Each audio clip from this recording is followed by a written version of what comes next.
So I'm a used car dealer, and more business does equate, of course, to more money, but more money and more turnover does also equate to more problems. This car is not fit for purpose. It is unroadworthy. Now I accept it. The more business you do, the more issues you're going to get, but with every issue you need to find a solution. And it is dangerous to drive. We've specifically had issues with 5 separate cars, and of course 5 separate cars are attached to 5 separate customers. Customer's not happy and is demanding a full refund. And conversations with trading standards. Touching back on the trading standards element, I actually had a meeting with them and I sat down with them.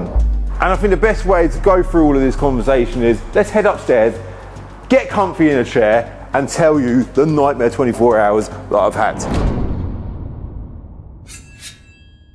So I thought I'd do a video talking about a few problems that we've had over the last few days. I say last few days, it's actually been the last 24 hours. Suddenly a whole load of problems, and I've never done a video like this. And because we've had literally 5 cars with, I say headaches, problems, I thought this is a whole separate video that we can talk about. So for those that are new to the channel, I'm a used car dealer. We've got about 170 cars in stock. Understandably, the nature of business in general, you have problems, yeah? When you're dealing with used items, obviously you do have more problems. Before we kick it off, I want to make the point that, you know, the customers, this is not about slagging off customers. This is not about getting into the nitty-gritties. I'm just displaying what it's like to, the car trade is generally a really good business. I say generally, it's a really good business. It's great, but it does come with its headaches. And I think it's just an interesting conversation, because I was just downstairs this morning chatting to my brothers. I was like, this is all so interesting. I need to get this in a video. So the 5 cars in question are Vauxhall Zafira, customer wants a full refund. Audi A3, customer wants a refund. A45 AMG, customer wants a refund.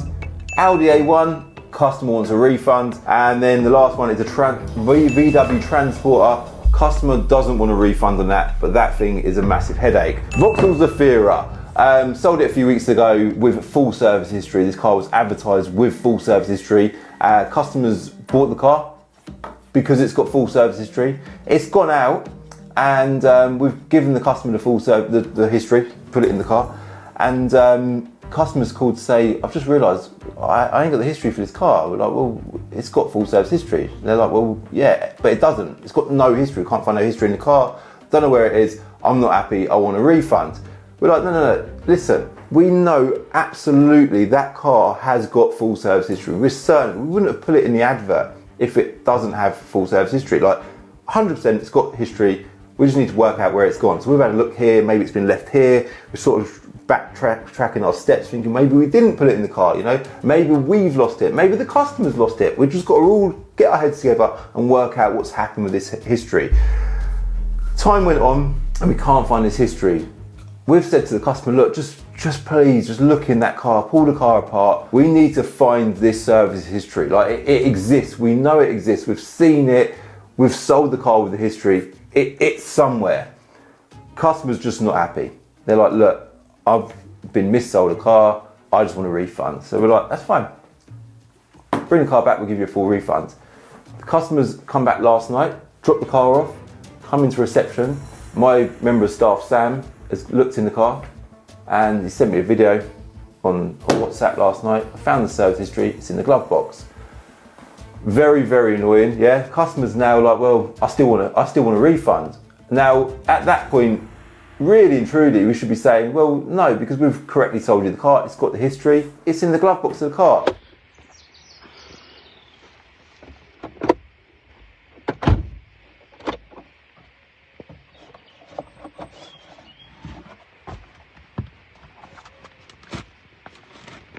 There it is. Service history for the returned Zafira. In fairness, and this is in fairness to the customer, the top glove, it's like a top glove box. It doesn't even look like a glove box. It looks like an airbag on the dashboard of the car. It's got the glove box below the dash, which is normal on every car, but then the one above, that's not normal. In fact, it's like a secret hidden compartment. So, understandably, it was difficult for the customer to find that history, but they didn't find it. We found it. We're now in a situation where, well, I know we've committed to giving you a full refund because it has no history, but the history's in the car. Customer's not happy and is demanding a full refund. So we've given that customer a full refund. Annoyingly, you know, we haven't actually done anything wrong in that situation, but we've got now an unhappy customer. So therefore, refund, put the car back up for sale. It will sell, we'll get the same money back for it. It's not the end of the world. To extend further on this story, I'll be honest, I was not happy with the fact that the customer got a full refund, and I was completely unaware of the whole situation throughout. On our invoices, it clearly states that the customer has accepted delivery not just of the car, but also the keys and the paperwork for the vehicle as well. But the staff at Binker felt like this situation had gone on for so long, and as time went on, the customer was getting more and more agitated about the situation, and the customer simply had just had enough. And when we found the service history in the car at Binker, the situation was at a point of no return. So in defense to my staff at Binker, they done what they felt was right to keep the customer happy. The Audi A3, that car went out. It had an issue with the adaptive cruise. The light was on the dash when it came in. We had it repaired. It's gone out with the issue repaired, and customers rang up and said, I've just bought this car, I've not had it long, and adaptive cruise lights come on the dash, I'm not happy. Understandably, yeah? We're like, yeah, we know about this problem and we want to fix it. Customers took it to Audi main dealer, and Audi have said this car is not fit for purpose, it is unroadworthy, and it is dangerous to drive. The customers told me this. I'm like, this is very much over the top. So now the customer's demanding a full refund. I'm like, listen, I understand you're disappointed about the light on the dash, but we'll fix it. And I also think that for Audi to say that a car is not fit for purpose, dangerous to drive, because it has an adaptive cruise light on the dash, that is massively over the top. Volkswagen have been building cars now for about 100 years, and for about 90% of those years, none of their cars had adaptive cruise. So therefore, does that then suggest that 90% of the cars that they've ever made are dangerous to drive and not fit for purpose? The customer, he's proper sound to be fair to him, he's like, Calvin, I agree with you. Like, this is a massive overreaction. I'm like, we'll just get it fixed. That car needs to go to a VW Audi specialist. I obviously recommended VRS in Northampton. The car is a modified car as well. When you lower these cars, this is a lowered car, the adaptive cruise starts playing up because the height of the car has changed, so you then need to get that readapted. Very, very simple thing. If you Google it, it's dead common when you lower a car with adaptive cruise. It just needs to go to the right person to get that realigned. We had it done before it went out. For whatever reason, it hasn't been done correctly. Very annoying. We should have took it to VRS ourselves. We didn't. We chose a convenient option, and that has failed us. Customers then followed up and said, I just want a full refund. I'm not happy. I said, well, it doesn't work like that. We have the right to fix that car, and if we fail to fix it, then we will give you a refund. But for now, we're going to fix your car. It's a silly little problem. I've just got the phone to VRS this morning, and we was like, Calv, it's such an easy fix. We'll get it on the wheel alignment and get it realigned. It'll be fine. So yeah, we're yet to conclude that situation, but I know it's a very, very easy one to conclude. Customer is understandably disappointed. That is frustrating. It is always about, you know, keeping that balance, especially when it's a small problem. We don't want this customer stressing about a small problem. We don't want them stressing about any problem. But when it's something so tiny, it's like, listen, don't worry about it. We'll get it sorted. It's fine. So yeah, we're getting that done. We've just got to get that car to VRS to get it repaired. But what I do want to touch on is customers often say that we're going to go to trading standards, I'm not happy. And when I started trading, the reason why I'm touching on this, because when I started trading, I was just talking to my brothers about this downstairs. This sort of stuff's scary. I'm going to go to trading standards. I'm going to, you know, make a complaint. I'm going to take you to court. And all of that stuff used to be quite scary, I'll be honest with you. I used to think, I don't really understand how, you know, consumer rights and trading standards work. I just used to like cars. I used to like buying and selling cars. I used to get a buzz doing a deal, and I used to make them all nice and it's like a passionate sort of hobby. That's how it started. And I'd get them all nice and I'd sell them, you know, I'd make money because that's what we do, we're a business. And then I'd get an unhappy customer and I'd be like, I can't believe you're not happy. Like, this car was lovely. Like, I'm actually gutted that you're happy, and secondly, shocked that you're unhappy. Then they'd go hit you with trading standards and all this sort of stuff, and you think, oh, this is actually quite scary. But the truth of that is now, after you've been doing it a few years, is I regularly speak to trading standards. Why? Because I want to improve my business all the time. I want it to be easier, not just for me, but also for my staff. I want them to have an easier life day to day. Cars are problematic, they do go wrong, and you're an idiot if you don't expect that that's going to happen. If you're dealing with anything used, then things go wrong. It's normal, yeah? But it's about how you deal with them problems, and I think that's really, really important. And what's the correct way to deal with them problems? What's the correct way to overcome them problems? Now, customers, not all customers, but they are quick to jump on that to install fear. That's what they're trying to do usually. But in defense to customers, they are also in a situation that they've never been in. They've bought a car that's had an issue, and when you hear all these horror stories online, or not just online, on the media and stuff, that I bought a car from a car dealer, it went wrong, he never gave me a refund, or he never fixed it, he folded his business, I then ended up with a broken car, no money, and no peace of mind, no satisfaction. We've all heard of those stories. They are out there, but generally people in business want to have a long-term business. I'm here for the long haul. We set up this business. The actual business was set up in 2011, but it's prior to that we started trading with cars. A good 5 years prior to that. So I've been in this business now for close to 20 years, right? Customers, I like to reassure them that, look, there's a problem here. I want to solve this problem. I want to get it fixed. But we need to work out what the correct solution is to the problem. And also, sometimes what will happen is a customer will be like, well, I'm not happy about this, I want this, I want this, I want that.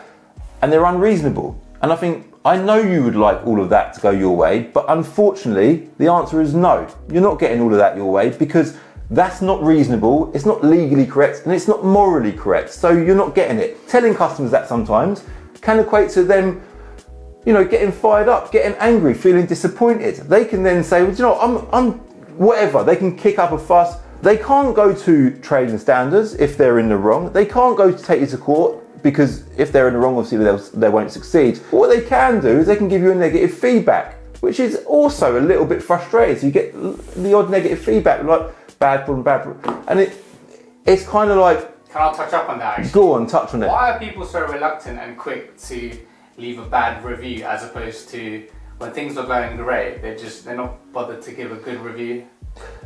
I think it's frustrating. So that's a good point, right?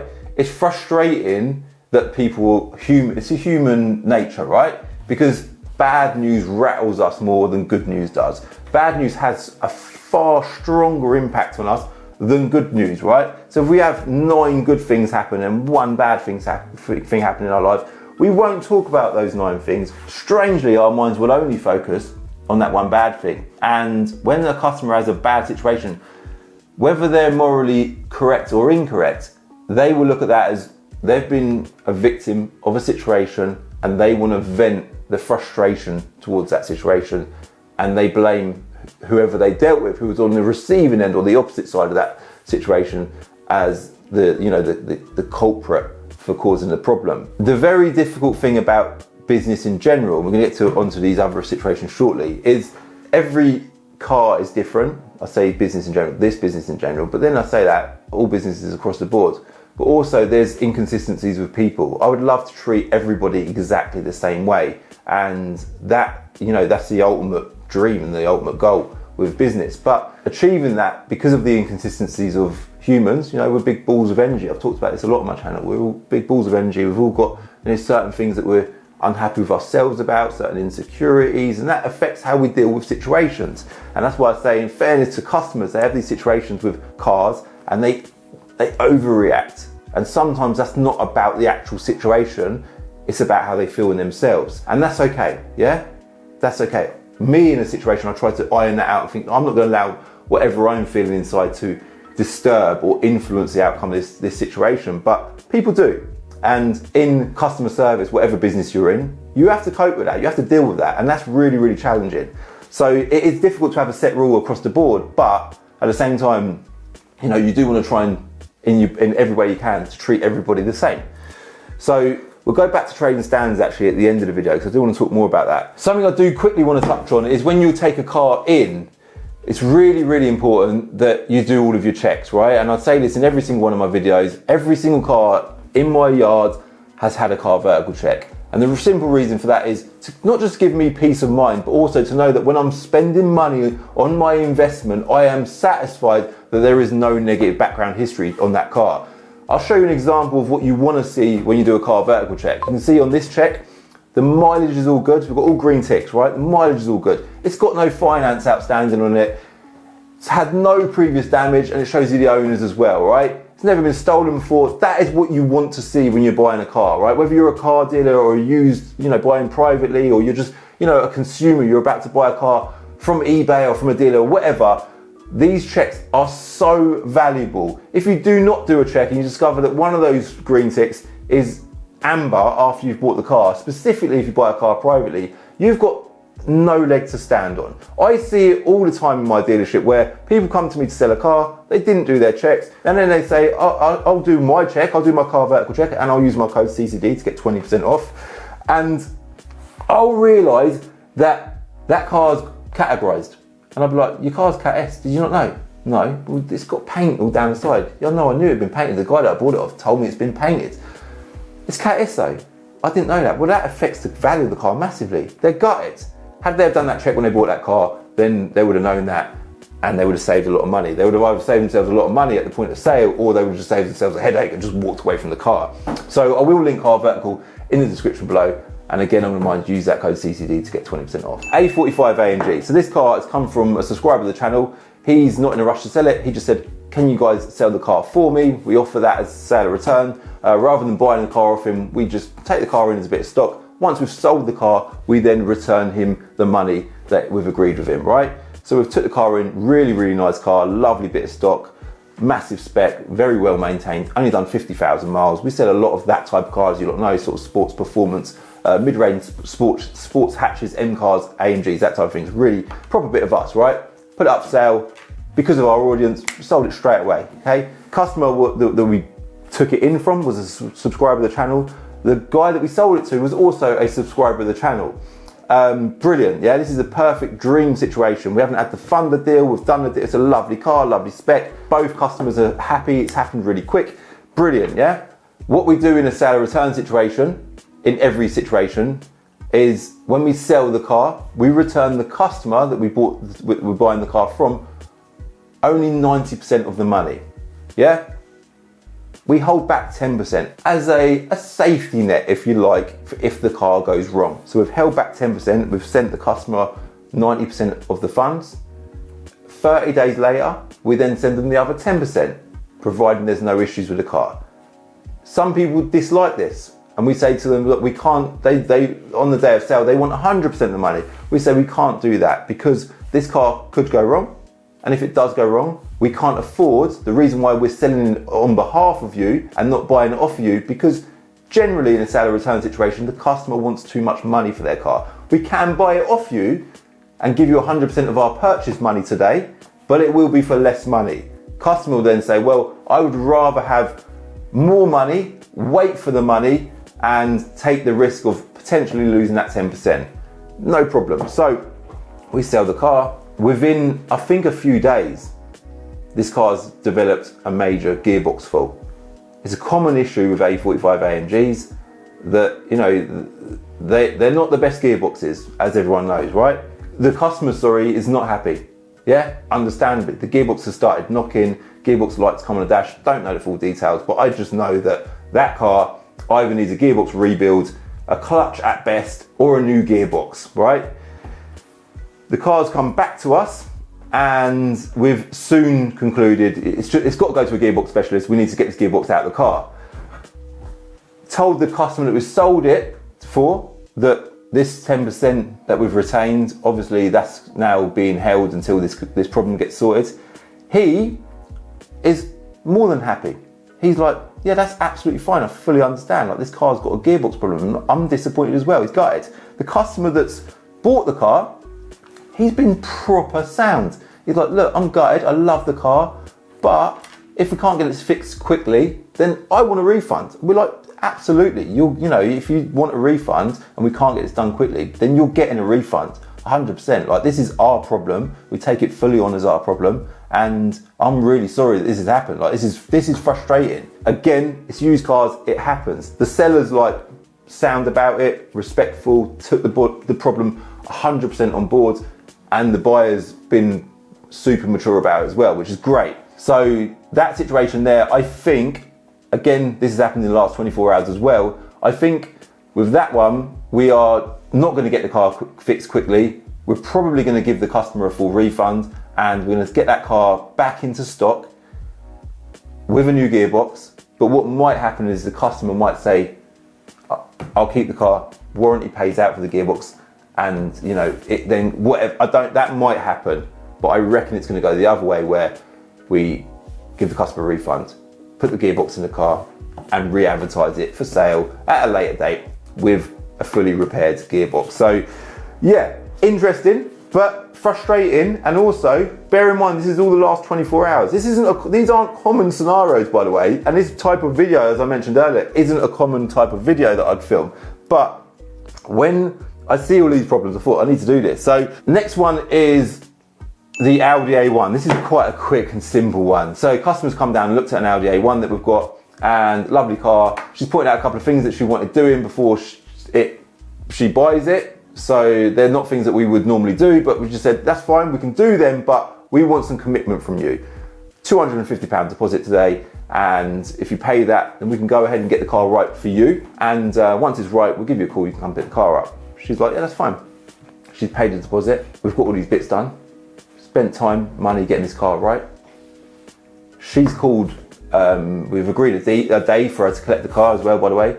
She's called the day before to say, do you know what, I've changed my mind. I don't want the car anymore. We're like, is there any reason? No, just changed my mind. I'm not happy with the car and I just don't want it. Okay, that's fine. Well, good luck finding a new car. Yeah, no, I want my deposit back. Well, sorry, you're not getting your deposit back because, we've done this work to this car, hasn't added any value to the car, and we've spent time and money on your say so, and we can't be at a financial loss because of you popping down to our yard the other day. She's like, well, I'm not happy, I want a refund. So in that case, it's 50-50, right? She's paid a deposit for a car and she's not happy with it. There's a potential benefit on our side. The car's now a better car than it was before she walked down. We ain't going to put the price up by the amount of money that we've spent on the car. But I would say, if I was on the opposite side of that situation, that if I put a deposit on a car, £250, and I told that person, can you do this, this and this to it before I pick it up? I know you're not going to do that anyway, but if I pay you £250, can you do it? And then they go ahead and do it, and then the day before sale I say, do you know what, I've changed my mind now. I personally wouldn't have it in me to say, I want my money back. Like, to me, that would not sit right inside of me. But people, we're all different, firstly, and secondly, what is the correct thing to do there? I think that's quite an interesting one, and I'm interested to see what your thoughts are in the comments below. What we chose to do as an outcome for that situation is we said, that's fine, we're going to give you a refund, £250, and we've now got the car back in stock. It's not a problem, it's gone back up for sale, and we'll sell it. It's not the end of the world. It's just, again, an example of variations of people, I suppose, yeah? You're so good, bro. Because, like, if I was in your position, man, I'd be annoyed. Like, oh, do I have to give that money back? I've done bits to this car because she wanted this and that.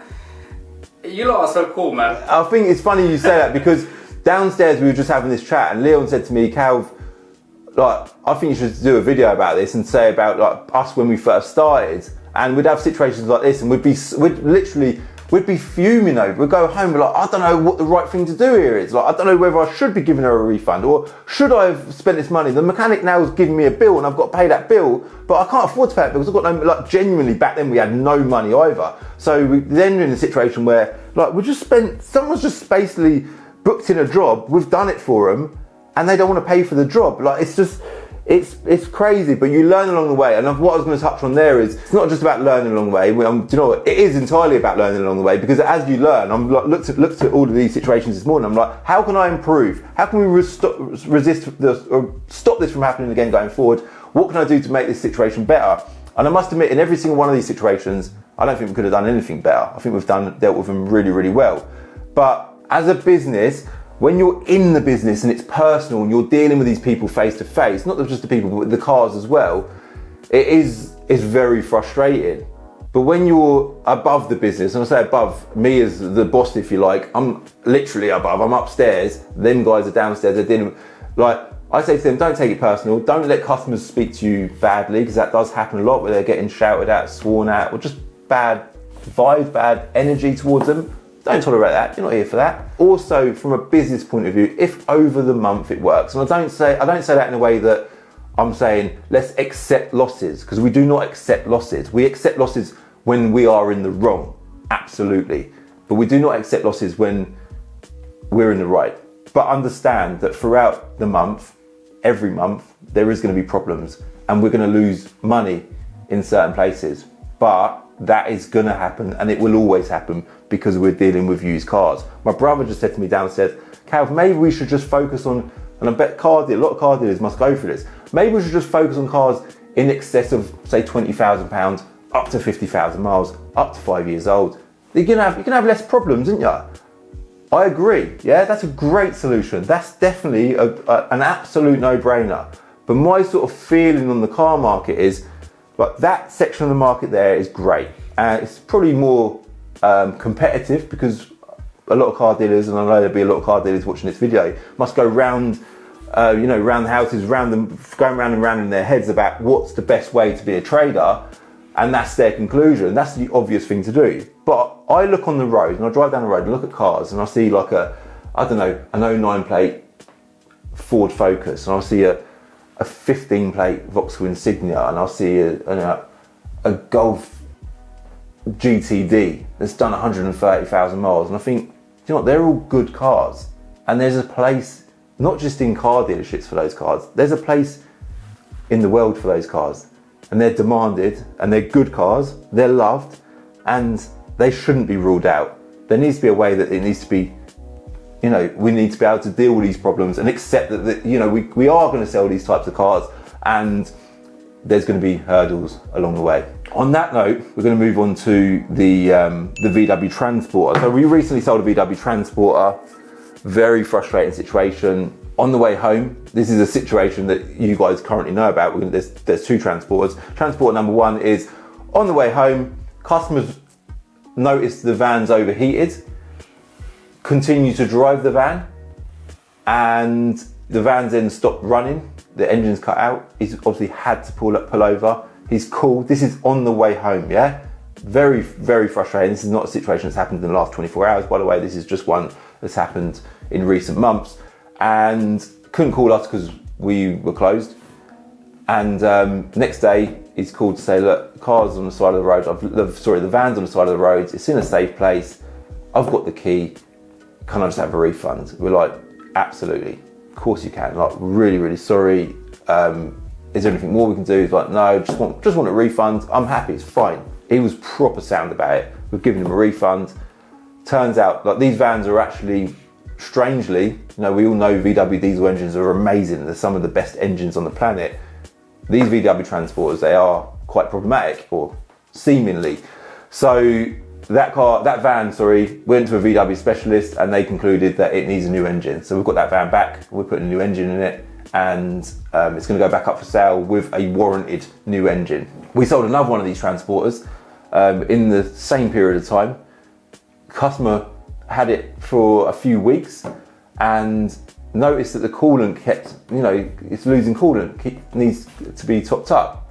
So we're like, well, that's not normal. He's like, I'll keep topping it up anyway, and I'll keep driving it. And we're like, look, let's just bring the van back. Let's have a look at it, and we'll fix it. Whatever's wrong with it, we'll fix it. So we've got the van back, discovered that it needs a head gasket. Basically, the engine's fried, right? This is not ideal, but it is a problem, and it's just a problem. It's a big problem. It's a problem that's our problem, and we're going to deal with it. This does actually have a warranty on it. Again, shout out to Warranty First, they're amazing. They'll cover part, if not all. I don't know exactly what the financials are on this issue, but they'll deal with the problem. We'll deal with, if there's a remainder amount of money to deal with, we'll pay for it. We've said to the customer, we'll get this water leak fixed, because that's what we assumed it was in the first place. We'll get this water leak fixed, and we'll give you the van back as soon as it's done. That was 3 weeks ago, yeah? It's looking like that now that, I think the garage up the road, our mechanics are flat out busy. We've got a garage up the road repairing that van. I don't know if we can't have put a new engine in, we're just doing the head gasket. But we're doing the head gasket on that van, and it's taken a lot longer than anticipated. The customer's paying finance on that van monthly, and we just said, we're going to pay you this month's worth of finance instalment because you haven't had the van for a month. He's okay. He's absolutely sound. Again, an amazing example of someone who's just been You know, I always say it's people that upset your day, it's not anything else, generally, yeah? People generally will affect your day positively or negatively, and when you've got bad situations, whether, I keep talking from a car dealer point of view, but business in general, whatever business you run, whether you're in a supermarket, whether you're in customer services, if you deal with problems as your job, but on the other side of that problem there's a human, well, when you're dealing with good people that look to solve problems with low pressure, low aggro, and trying to get out of it without causing too much drama, it makes everything so much better. You'll go home at the end of every day thinking, you know what, today was a bad day, but it weren't a bad day. It was actually really, really good. We had loads of problems today, but we dealt with them all and it was fine and everyone's happy. And this customer, again, like the majority of the customers that we spoke about today, he's been brilliant. He's been very grateful. He's been very understanding. We are going to get that van right for him. It will then still have a warranty after, although he's made a claim. That these warranties have endless amounts of claim limits, and I say endless amounts of claim limits, endless amounts of separate claims throughout the period that they're active.